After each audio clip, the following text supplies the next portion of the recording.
अब मुझे जानना है कि रामनगर के इस हॉस्पिटल में ये आरोप लगते हैं कि आप लोग केस को रेफर कर देते हैं, तो ये रेफरल सेंटर बना दिया आप लोगों ने। मैडम, किस केस में रेफर होते हैं केस, क्या मजबूरी होती है? क्योंकि कुछ ऐसे केस हुए कि आप लोगों ने रेफर कर दिया और बाहर जाके नॉर्मल डिलीवरी हो गई।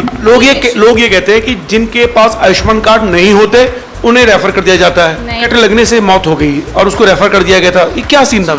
लेकिन मैडम कई ऐसे सिजेरियन रात को हुए हैं, तो उस केस में क्यों नहीं हुआ? जब ये नॉर्मल डिलीवरी होती है, जब आप कट मारते हैं वजाइनल सेक्शन पर, तब उस समय एनेस्थीसिया की जरूरत नहीं पड़ती है कि वो मरीज जिनके बच्चे नहीं होते, क्या ऐसे जो माएँ बनना चाहती है पर नहीं हो पाती, कहाँ रामनगर में इस तरह की कोई पेशेंट मिले हैं आपको?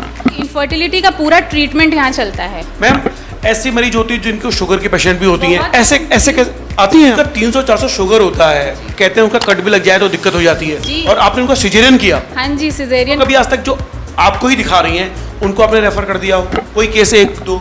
अच्छा, ऐसी स्थिति में जब लोग आपको मारने पीटने के लिए आते हैं, क्या डॉक्टरी मन क्या कहता है उस समय?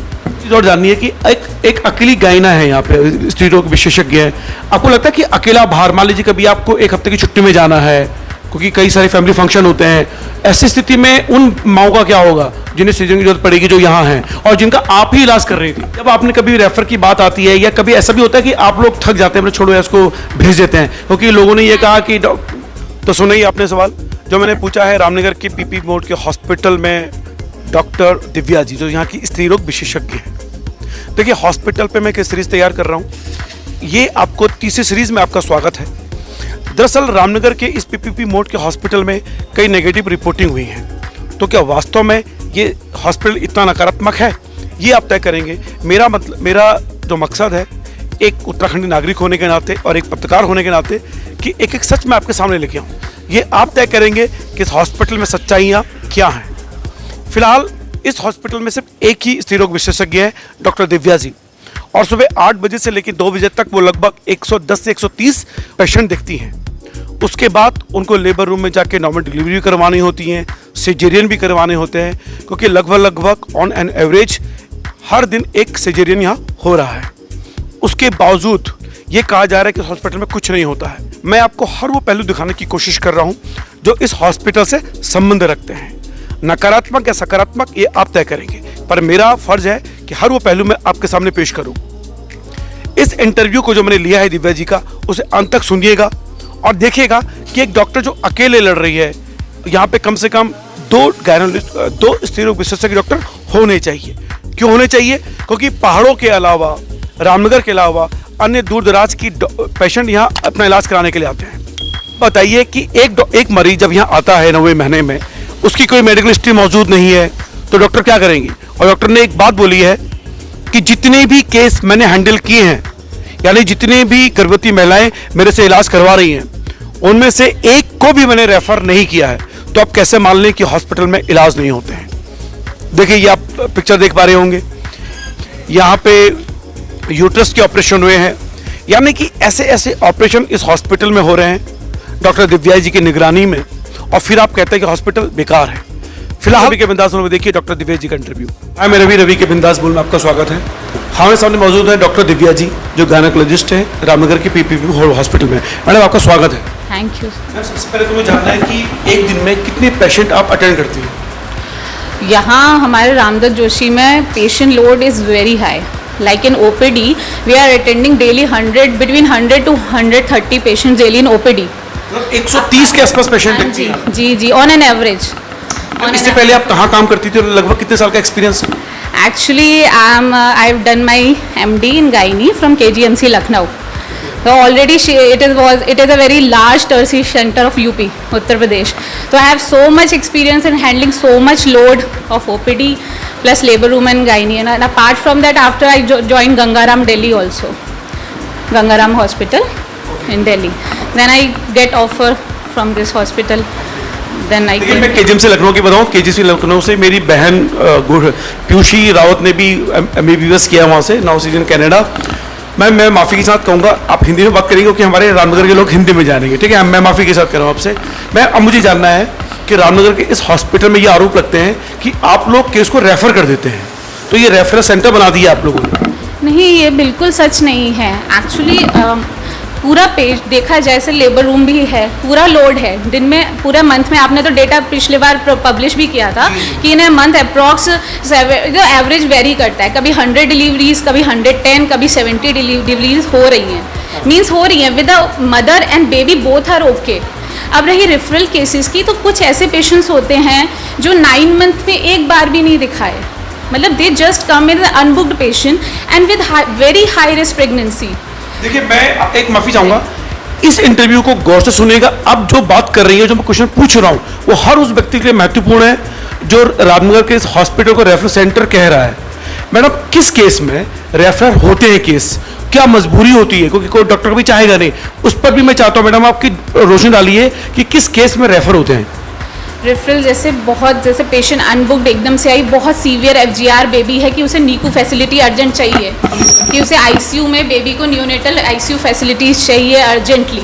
मतलब ऐसा नहीं हो सकता कि हमने डिलीवरी करा दी देन 1 आवर और 2 आवर का हम टाइम दे रहे हैं उसको जाने का, इसमें बेबी को कॉम्प्रोमाइज़ हो जाएगा। Patient having very high BP कि उसे झटका आ सकता है, वेंटिलेटर की सपोर्ट की ज़रूरत पड़ सकती है, इवन इंटेंसिव केयर यूनिट, मतलब जो पेशेंट टर्शरी केयर सेंटर की नीड है, जिन पेशेंट को tertiary care like our medical colleges, जो बहुत ही high like severe anaemia, very high BP, pre eclampsia patient जो झटके के साथ आती हैं, जिनको मदर की प्रायोरिटी हो जाती है, मदर को बचाना है, लाइक उन केसेस में ही जो कि बिल्कुल ये मेनली कॉम्प्लिकेशन उनके साथ होते हैं जो बिल्कुल ही 9 महीना डॉक्टर को दिखाते ही नहीं है।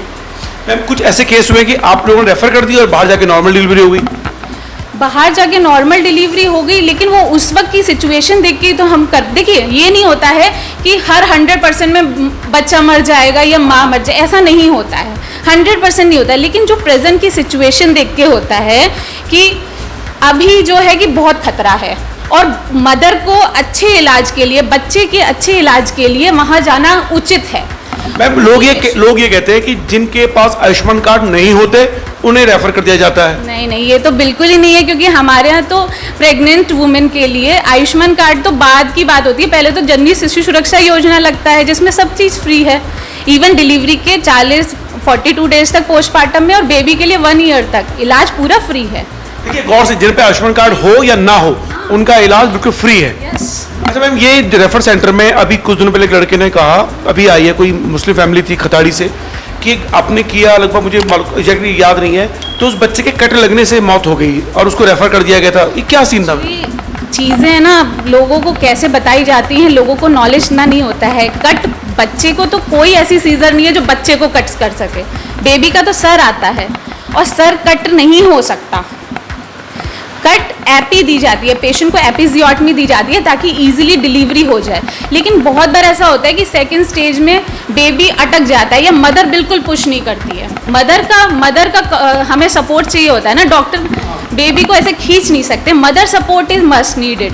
दवाइयाँ चल सकती हैं लेकिन मदर सपोर्ट इज नीडेड। बहुत बार ऐसा होता है कि पेशेंट छोड़ देती है। तो मैडम उस केस में था क्या समस्या थी? वो केस में पेशेंट को सेकंड स्टेज में फीटल डिसेंट अरेस्ट हुआ था कि बच्चे का जो हेड था वो नीचे नहीं आ पा रहा था और उसमें कैपेट भी बन रहा था, लेकिन उस समय इमरजेंसी सिजेरियन हमें देखना होता है कि हम या तो औजार लगा के डिलीवरी कराएं, जो कि अब बिल्कुल ही हर जगह बंद हो गई, क्योंकि औजार लगाने में बच्चे को चोट पहुंच सकती है, बच्चे की आँख में, बच्चे के सर में ब्लड भर सकता है, तो वो अब नहीं की जाती है। तो अब दूसरा चीज़ रही कि इमरजेंसी तुरंत ऑपरेशन कर दिया जाए तो बच्चा ठीक निकलेगा। तो उसमें यही केस में हुआ कि उस वक्त इमरजेंसी सिचुएशन ऐसी थी कि इमरजेंसी सिजेरियन उस वक्त वो पेशेंट मतलब ये हम ही कहेंगे कि अनलकी था उस समय का समय कि हम इमरजेंसी सिजेरियन की सुविधा नहीं थी अभी उस वक्त, बेहोशी वाले डॉक्टर भी चाहिए होते हैं, है ना। अच्छा ठीक, वो चीज़ थी उस वक्त, तो उसे तुरंत समझाया गया कि तुरंत जाके ऑपरेशन कराना है, लेकिन वहाँ पेशेंट को मिसगाइड बाहर बहुत किया जाता है। देखिए कि आप अल्ट्रासाउंड कराने चले जाए, जबकि धड़कन दिखा के भेजा गया था, ऐसा भी नहीं कि धड़कन नहीं दिखा के भेजा गया। आपने यहाँ पर उसके साथ कोई भी छेड़छाड़ नहीं की थी? ऑपरेशन आप लेबर में थी, स्पॉन्टेनियस लेबर में थी पेशेंट, कोई आपने जो कहा तो वजन सेक्शन में जो कट लगता है वो आपने नहीं किया था, वो कट कर दिया था आपने? उसकी डिलीवरी कराने की कोशिश की गई ना, लेकिन वो नहीं हुआ डिलीवर। अच्छा। तो सिजेरियन ही एकमात्र साधन है बच्चे को डिलीवर करने का। देखिए गौर कीजिएगा, उस स्थिति पर जब ये कोशिश इन्होंने की है उसमें सिजेरियन की कोई सुविधाएं मौजूद नहीं थी, लेकिन मैडम कई ऐसे सिजेरियन रात को हुए हैं, तो उस केस में क्यों नहीं हो पाया? वो डिपेंड करता है कि बेहोशी वाले डॉक्टर तुरंत, उसमें क्या है कि हमें 10 मिनट के अंदर बच्चा आउट करना है, ये नहीं कि हम 1 घंटे का समय दे दें। इस समय जो सेकेंड स्टेज में बच्चा फंसता है, देखिए कॉम्प्लिकेशन किसी के साथ भी हो सकते हैं, ऐसा नहीं कि कॉम्प्लिकेशन रेट इज़ 0, है ना। तो कॉम्प्लिकेशन किसी के साथ भी हो सकते हैं। उस पेशेंट के साथ सेकेंड स्टेज में कॉम्प्लिकेशन होते हैं और सेकेंड स्टेज में सिजेरियन भी होते हैं, ऐसा नहीं है नहीं फंसते हैं बच्चे। ओके अच्छा मैम, जब ये नॉर्मल डिलीवरी होती है, जब आप कट मारते हैं वजाइनल सेक्शन पर, तब उस समय एनेस्थीसिया की जरूरत नहीं पड़ती है? नहीं, वो तो लोकल एनेस्थीसिया में हम, वो तो नॉर्मल डिलीवरी का पार्ट है। देखिए मैं इसलिए क्वेश्चन पूछ रहा हूँ ताकि जो इंटरव्यू देख पाए उन्हें हर चीज़ की नॉलेज हो, किस केस में रेफर हो रहा है, उस केस में क्या था, तो उसमें आरोप, उसमें काफ़ी लोग भी आपके पास आ गए थे यहाँ लड़ाई वड़ाई करने के लिए। अच्छा ऐसी स्थिति में जब लोग आपको मारने पीटने के लिए आते हैं, क्या डॉक्टरी मन क्या कहता है उस समय? ये रहता है कि ऐसा डॉक्टर क्यों किसी मरीज का बुरा चाहेगा। हम 24 घंटे यहाँ लगे रहते हैं, मरीज ठीक रहे, क्योंकि गायनी ऐसी ब्रांच है जिसमें माँ और बच्चा दोनों होता है, और माँ और बच्चे दोनों की जान इंपॉर्टेंट होती है। डॉक्टर के लिए डबल टेंशन होती है, एक नहीं जैसे और डिपार्टमेंट्स में। तो गायनी में ऐसा कोई भी डॉक्टर ऐसा नहीं है जो अपने मरीज का बुरा चाहेगा। अच्छा मैम, अभी कॉम्प्लिकेशंस हो जाती हैं तो उन्हें मैनेज करना और उनका सही जगह या सही चीज़ पेशेंट को बताना जिम्मेदारी होती है। अच्छा मैम, अभी आप मुझे बताया गया कि आज ही आपने सिजेरियन किया है कल रात में, वो केस क्या था मैम? वो पेशेंट थी, कल एडमिट हुई थी वो मेरे पास, उनके बच्चे में बिल्कुल पानी ख़त्म हो गया था, लेकिन वो अटेंडेंट, मैंने उन्हें समझाया जब पानी बिल्कुल ख़त्म हो जाता है तो डिलीवरी नॉर्मल डिलीवरी खतरनाक हो जाती है बच्चे के लिए, क्योंकि उसमें भी बच्चा फंसने का डर रहेगा या बच्चे की धड़कन बिगड़ने का डर रहेगा। लेकिन वो अटेंडेंट्स थे कि नहीं हम नॉर्मल के लिए ट्राई देंगे मैडम, वो जिद कर रहे थे। तो मैंने कहा ठीक है, आपको मैंने रिस्क बता दिया है, आप ट्राई ले लेते हैं, आप एडमिट हो जाइए। तो पेशेंट नॉर्मल में एडमिट हुई, लेकिन फिर उसकी धड़कन बिगड़ने लग गई लेबर में, है ना। जब लेबर में गई पेशेंट तो बच्चे की धड़कन बिगड़ने लग गई। तो रात के करीब 11-11:30 बजे की बात थी, तब ऑपरेशन के लिए सब सुविधाएं थी, तो उसका ऑपरेशन तुरंत मैंने उसका 5 मिनट के अंदर ऑपरेशन किया। बच्चा भी ठीक है, माँ भी ठीक है। अच्छा, तो आपने जो ऑपरेशन किया उस समय एनेस्थीसिया डॉक्टर मिल गए थे आपको, यानी अरेंज करवा दिए थे आपने? जी जी जी। अच्छा, जानना है कि वो मरीज जिनके बच्चे नहीं होते, क्या ऐसे जो माएँ बनना चाहती है पर नहीं हो पाती, कहाँ रामनगर में इस तरह की कोई पेशेंट मिले हैं आपको? बहुत आते हैं मेरी ओपीडी में पेशेंट, और उनको पूरा इलाज विद प्रोटोकॉल्स विद गाइडलाइंस पूरा इलाज दिया जाता है। ऐसे मेरे अभी तक करीब मेरे 10 पेशेंट्स होंगे जिन्हें करीब बहुत ही जिनकी 10 साल की शादी हो गई, आज तक बच्चा नहीं ठहरा, और मैंने उन्हें दवाई दी और उस पर उनका बेबी ठहरा है। और कम से कम 3 ऐसे पेशेंट हैं जो डिलीवर हो गए हैं, हेल्दी बेबी लेके मेरे हाथ से गए। मतलब आप ये कहना चाह रही हैं कि इनफर्टिलिटी को भी आप फर्टाइल कर देती हैं? जी, इनफर्टिलिटी का पूरा ट्रीटमेंट यहाँ चलता है। कोई क्या आपने सुना कि रामनगर के इस हॉस्पिटल में जिन महिलाओं के बच्चे नहीं होते उनका भी ट्रीटमेंट यहाँ हो रहा है? मैडम कुछ उदाहरण देंगी? जैसे एक तो मेरी पेशेंट है जिसे एप्ला सिंड्रोम है, that is anti phospholipid antibody syndrome. ये बहुत ही खतरनाक सिंड्रोम होता है जिसमें बच्चे रुकने बहुत ही मुश्किल होते हैं, बार बार अबॉर्शन हो जाते हैं। उस पेशेंट के मेरी पेशेंट के 4 अबॉर्शन पहले के हो रखे थे। जब वो मुझे दिखाने आई, फिर मैंने उसको ट्रीटमेंट दिया, उसका बेबी ठहरा, और उसे डेली इंजेक्शन जो लगना चाहिए एप्ला के लिए, वो सिंड्रोम के लिए इंजेक्शन लग रहा है जिसकी कीमत अप्रॉक्स 700 रुपये है, और वो हॉस्पिटल से डेली लगता है फ्री ऑफ कॉस्ट। और लकीली टचवुड वो मेरी पेशेंट आज 7 मंथ ऑफ प्रेगनेंसी में है। होपफुली मैं उसे एक अच्छा और जच्चा बच्चा दोनों दे पाऊँ। देखिए, ये कुछ चीज़ें हैं जो रामनगर के हॉस्पिटल से बाहर निकल के आ रही हैं, इसलिए मैं चाहता हूँ कि इस इंटरव्यू को आप जरूर शेयर करें। मैम, ऐसी मरीज होती है जिनको शुगर की पेशेंट भी होती हैं, ऐसे आती हैं आप? जी, बहुत आती हैं। ऐसे पेशेंट को प्रॉपर मॉनिटरिंग के लिए एडमिट की जाता है। मेरी कितनी पेशेंट है जिनकी 300 शुगर, 400 शुगर, जिस कारण से उनके पहले बच्चे मर गए। शुगर कारण से बच्चे पे खतरा होता है, पूरा शुगर से बच्चे पेट में ख़त्म हो जाते हैं। मेरे पास आई, पूरा उनको एडमिट करके इंसुलिन मिक्सटार्ड पे लाया गया, पूरा मॉनिटरिंग करके इंसुलिन शुगर कंट्रोल में लाई गई, और अच्छा जच्चा बच्चा दोनों माँ अच्छे होकर यहाँ हॉस्पिटल से गए हैं। मतलब मैम, जिसका 300-400 शुगर होता है, कहते हैं उसका कट भी लग जाए तो दिक्कत हो जाती है जी। और आपने उनको सिजेरियन किया? हाँ जी, सिजेरियन किया, क्योंकि नॉर्मल डिलीवरी में ऐसे बच्चे पे पूरा खतरा रहता है शुगर डाउन होने का, जिसको इंसुलिन लग रहा हो जिस माँ को। मैडम अगर मैं बात करूँ तो वास्तव में ये जो आप बता रही हैं ये तो एक प्रकार से राष्ट्रीय खबर होनी चाहिए। राष्ट्रीय खबर मतलब मैं ये कहना चाहती हूँ कि यहाँ पर सब मरीजों का इलाज होता है, जितने हाई रिस्क है ना उनका भी इलाज होता है, लेकिन जो पहले से प्रॉपर तरीके से डॉक्टर को दिखा रहे हों, डॉक्टर का कहना मान रहे हों, ये नहीं कि आज दिखाया फिर 4 महीने बाद आ रहे हैं, उनमें कॉम्प्लिकेशंस हो जाते हैं। अच्छा मैम, ऐसा भी हुआ कभी आज तक जो आपको ही दिखा रही हैं उनको आपने रेफर कर दिया हो, कोई केस 1-2? नहीं, ऐसे तो मेरे कोई संज्ञान में नहीं है कि मेरे को ही 9 महीना दिखा रही हो मैंने उसे भेज दिया हो, ऐसा कोई। देख रहे हैं आप, कहने का ये मतलब है कि अगर आप डॉक्टर को दिखा रही हैं, रेगुलर चेकअप करवा रही हैं तो आपका रेफरल नहीं हो सकता क्योंकि उसकी मेडिकल हिस्ट्री मैडम के पास मौजूद रहती है। मैं मुझे एक चीज़ और जाननी है कि एक अकेली गायना है यहाँ पे, स्त्री रोग विशेषज्ञ है, आपको लगता है कि अकेला बाहर, मान लीजिए कभी आपको 1 हफ्ते की छुट्टी में जाना है क्योंकि कई सारे फैमिली फंक्शन होते हैं, ऐसी स्थिति में उन माओं का क्या होगा जिन्हें सीजन की जरूरत पड़ेगी, जो यहाँ हैं और जिनका आप ही इलाज कर रही थी? मैं समझ रही हूँ, लेकिन डॉक्टर को छुट्टी कहाँ मिलती है, नहीं जा पाते हम। अच्छा मैम, ऐसी स्थिति में आपको लगता है कि कम से कम 2 गायना होनी चाहिए? हाँ, ये तो मैं कहूँगी कि इस हॉस्पिटल में इतना लोड है, अगर गायनी में, स्पेशली गायनी में बहुत लोड है, इतनी डिलीवरीज हैं तो 2 गायनी तो आवश्यक ही हैं, होनी चाहिए। अच्छा मैम, ज़्यादातर पेशेंट जो होती हैं ये वो पहाड़ों की होती है या रामनगर के इलाके की होती हैं आसपास? दोनों जगह, रामनगर के भी बहुत पेशेंट आते हैं और पहाड़ के भी मेरे पास बहुत पेशेंट आते हैं। अच्छा मैम, जब आपने कभी रेफर की बात आती है या कभी ऐसा भी होता है कि आप लोग थक जाते हैं, छोड़ो इसको भेज देते हैं, क्योंकि लोगों ने ये कहा कि ये कभी नहीं हो सकता कि हम थक गए और हमने मरीज भेज दी, क्यों, ऐसा कैसे कर सकते हैं? अच्छा मैम, आपने एक दिन में 6 सिजेरियन भी करे, मैंने सुना। 11 तारीख को, 11 जुलाई थी उस दिन, वर्ल्ड पॉपुलेशन डे था। अच्छा। उस दिन तो 6 सिजेरियन अचानक से, क्या वो आपके पुराने पेशेंट थे या अचानक से आए हुए थे? पुराने पेशेंट थे, और जो इमरजेंसीज दिन में आती हैं वो तो ऐसे यहाँ से मेरे रहते हुए कोई पेशेंट रेफर नहीं होती है। अच्छा, आपके रहते आज तक कोई रेफर नहीं हुआ? मैं ड्यूटी पे हूँ, शाम के 4 बजे तक, 6 बजे तक मैं पेशेंट यहाँ होती हूँ, कोई पेशेंट रेफर नहीं होती है। अच्छा मैं, मुझे एक चीज़ और जाननी है कि मान लीजिए जिन महिलाओं की मेडिकल हिस्ट्री नहीं है और आपको कभी उन्होंने दिखाया नहीं है और अचानक से आपके पास आ जाए, बहुत ही कठिन केस है, ऐसी स्थिति में अगर आपको उनको रेफर करने की आवश्यकता ना पड़े कहीं पर, तो उनके इलाज के लिए आपके पास क्या विकल्प बचते हैं? नहीं, वो अगर ऐसे पेशेंट दिन और शाम के वक्त आते हैं तो उनको पूरा इलाज दिया जाता है। ऐसा नहीं कि उन्होंने नहीं दिखाया तो उन्हें इलाज नहीं दिया है, पूरा इलाज दिया जाता है बाकायदा पूरे प्रोटोकॉल्स के साथ। लेकिन कुछ पेशेंट रात को जैसे 2 बजे 3 बजे आए और सीरियस कंडीशन में हैं, जिसमें नहीं एकदम से डॉक्टर अवेलेबल हो पाता है, उन्हीं पेशेंट को हायर सेंटर, मेडिकल कॉलेज, जिनको मेडिकल कॉलेज की आवश्यकता है, बस उन्हें ही मेडिकल कॉलेज के लिए भेजा जाता है। लेकिन रामनगर में कई ऐसी खबरें आती हैं, हालांकि मैंने ये दिखाया अपने पहले वीडियो में, कई लोगों ने आलोचना भी की, कई लोग बड़े खुश भी हुए।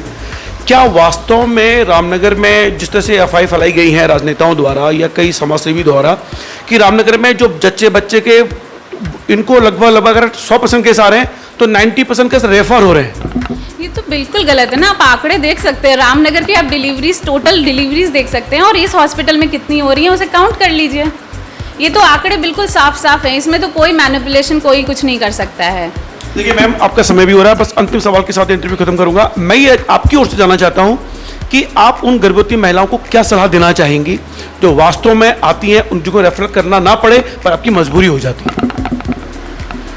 उनको मैं ये सलाह देना चाहती हूँ कि उनको नहीं, मरीज़ तो बहुत सीधे होते हैं, मरीज़ उसको तो बहुत सीधे होते हैं, मेनली जो अटेंडेंट होते हैं उन्हें समझने की आवश्यकता है कि अगर ऐसी सिचुएशन है कि आपकी मरीज़ को हायर सेंटर या हायर डॉक्टर की आवश्यकता है, जहाँ 2-2, 3-3 डॉक्टर की आवश्यकता पड़ती है, कुछ ऑपरेशन ऐसे भी होते हैं, तो उस सिचुएशन में आपको अपने मरीज़ के बेहतर इलाज के लिए उनको बस उस बड़े हॉस्पिटल, मेडिकल कॉलेज जिसलिए बने हैं, वहाँ ले जाने की आवश्यकता पड़ती है। लेकिन आप इधर उधर प्राइवेट में घूमें और इधर उधर डायरेक्शन लेस हों, उसमें आपका मरीज कॉम्प्रोमाइज़ होता है। अच्छा मैडम, यहाँ पे जितनी भी सुविधाएं सिजेरियन के लिए या नॉर्मल डिलीवरी के लिए सारी सुविधाएं मौजूद हैं हॉस्पिटल में? सारी सुविधाएं हैं, गायनी केसेस की भी सुविधाएं हैं, हिस्टेक्टमीज की भी हैं, ओवेरियन सिस्टेक्टमीज की भी हैं, सारी सुविधाएं उपलब्ध हैं। यानी कुल मिला के कोई भी अगर गर्भवती महिला यहाँ आती है और उसके मेडिकल हिस्ट्री मौजूद है और वो समय पर आ गई तो निश्चित रूप से रेफर नहीं होगी, यहीं पर उसका सिजेरियन हो जाएगा? नहीं होते हैं रेफर, नहीं तो इतनी सारी डिलीवरीज कैसे हो सकती हैं और इतने सिजेरियंस कैसे हो सकते हैं? पेशेंट के ही तो हो रहे हैं और रामनगर के ही पेशेंट हैं, पहाड़ के ही पेशेंट हैं और कहीं के नहीं हैं। बहुत बहुत धन्यवाद आप हमसे बात करने के लिए डॉक्टर दिव्या जी, कि हमारे पास डॉक्टर दिव्या जी बात कर रही थी। मुझे लगता है कि बहुत से डाउट्स आपके क्लियर हो गए होंगे। फिलहाल और भी हम आपसे मिलने की कोशिश करेंगे, इसमें बात करने की कोशिश करेंगे। फिलहाल रवि के बिंदास बोल देखते रहिए। अगर यहाँ तक आए तो चैनल को सब्सक्राइब करना भूलें और ये वीडियो शेयर जरूर करें। सुना आपने इंटरव्यू, तो मुझे लगता है कि डॉक्टर दिव्या जी ने जो जो कहा है यहाँ पे वो आपको समझ में आया होगा। अब इस हॉस्पिटल में जच्चा बच्चा या गर्भवती महिलाओं के आने से क्या नुकसान होते हैं या क्या फ़ायदे होते हैं या कितनी भ्रांतियां हैं या कितनी नकारात्मक और सकारात्मक रिपोर्टिंग है, आप जान गए होंगे। फिलहाल रवि के बिंदास बुल को देखने शुक्रिया। अगर आप यहाँ तक आए हैं तो इस चैनल को सब्सक्राइब करना ना भूलें। रामनगर के इस हॉस्पिटल की जो कि पीपीपी मोड में है उसकी चौथी सीरीज के लिए तैयार रहेगा और इस चौथी सीरीज में हम बताएंगे कि सरकारी हॉस्पिटल जब ये था और आज जब ये पीपीपी मोड हॉस्पिटल है दोनों में क्या कंपेरिजन है। हर लोगों के विचार हम आपके सामने पेश करेंगे और मैं आपको बता दूं इसका निष्कर्ष मैं तय नहीं करूंगा, ये आप तय करेंगे क्योंकि मैं कोई जज नहीं हूं, मैं सिर्फ पत्रकार हूं जो आवाज आपके सामने लेके आता हूं। फिलहाल रवि के बिंदास बोल देखने के लिए शुक्रिया। जय उत्तराखंड।